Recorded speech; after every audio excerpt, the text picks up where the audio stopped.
آج کا نسخہ ہے دمہ کے لیے، جوڑوں کے درد کے لیے، اور اس کے استعمال سے پرانی قبض بھی ختم ہو جاتی ہے، اور شوگر کے مریض بھی اسے بنا کسی ڈر کے استعمال کر سکتے ہیں۔ بہت بہترین چیز ہے۔ آپ نے کیا کرنا ہے کہ کالے چنے کچے 100 گرام، آگ کا دودھ 200 گرام، کوڑ جسے تمہ بھی کہا جاتا ہے وہ بھی آپ نے لینا ہے، اور اس کا پانی لے لینا ہے 200 گرام۔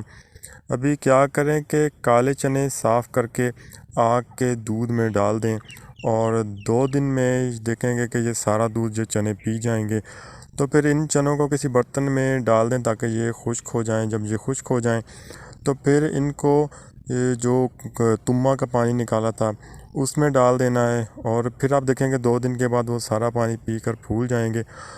پھر آپ نے ان کو نکال لینا ہے اور خشک کرنے کے لیے کسی جگہ پہ رکھ دینا ہے۔ جب خشک ہو جاتے ہیں تو آپ کیا کریں کہ ریت گرم کریں، جس طرح چنوں کو ریت میں بھونا جاتا ہے اسی طرح ریت گرم کریں، اس ریت میں ان چنوں کو بھون لیں۔